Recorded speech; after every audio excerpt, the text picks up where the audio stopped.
Dobrý den, jmenuji se Ivan Oršel a najdete mě také pod mojí značkou Energie rukou. V minulých videích jsme si povídali o fyzickém těle, o pohybovém aparátu a o těle jako takovém.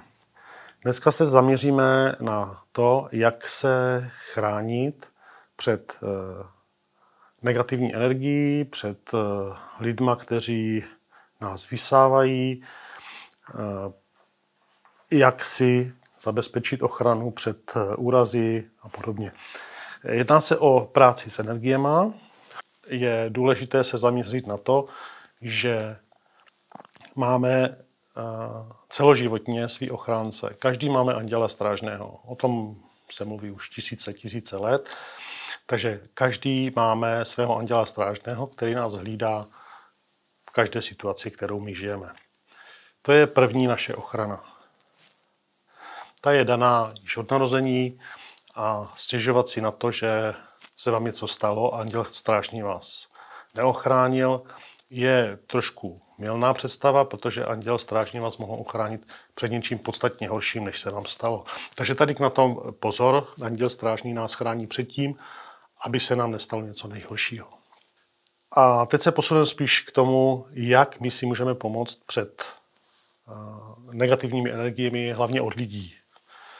Od lidí, kteří nás potkávají, se kterými jsme v kolektivu, které máme doma. Úplně jednoduchá a nejjednodušší forma, jaká existuje, je vytvoření si energetické stěny před sebou. Funguje to úplně jednoduše, trošku si rozednete ruce, jak už jsem ukazoval v předchozím videu, najdeme si svou energii a uděláme si před sebou jeden velký štít energetický. Ale aby to fungovalo, musíme dát tomu štítu podstatu. Proč záměr? Proč tam je ten štít? Dá se to využít. Jdete do obchodního centra a nechcete, aby všichni lidi na vás působili. Takže si uděláte energetický štít a řeknete, že nechcete, aby na vás působili lidé z okolí. Abyste měl svůj klid. To je jednoduchý, nejjednodušší. Pak to můžete mít, jedete ke tchýni, ta vás nemá ráda, tak aby ta její energie nepůsobila na vás, tak zase si uděláte velkou stěnu energetickou a dáte jí ten záměr, aby vás chránila před tou negací od té tchýně. To jsem si vzal teď takovou jako nemístnou poznámku.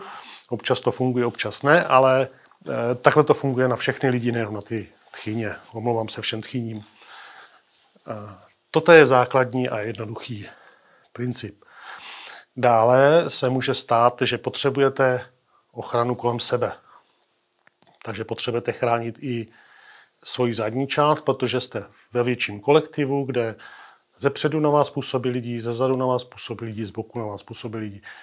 Tak si uděláte kolem sebe vajíčko energetické nebo kouli, to už je jedno, zase máte v rukách energii, uděláte si energetickou kouli a zase jí dáte záměr, jaký máte, jaký potřebujete.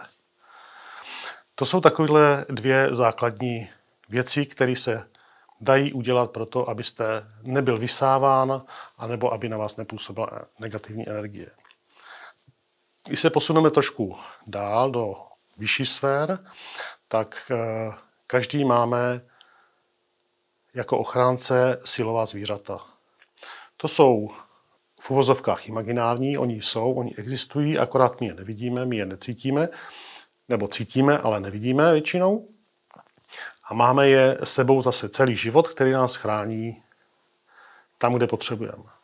Ale tady už je potřeba s nimi komunikovat a žádat je, aby vás ochraňovali tak, jak vy chcete a jak vy potřebujete.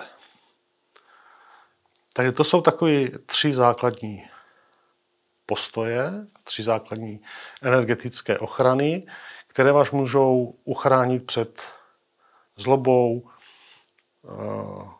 negativním plivnutím. Když zajdu ještě někam hodně daleko, tak nás to může uchránit před uhranutím nebo i třeba vůdů. Takže toto jsou náhledy na to, jak se s tím dá pracovat. Pokud byste chtěli bližší informace, napište mi, potkáme se, ukážu vám, vysvětlím a můžete sami pracovat na tom, aby vaše duše, vaše vnitřní já bylo stejně zdravé jako vaše tělo fyzické. Děkuji, mějte se krásně.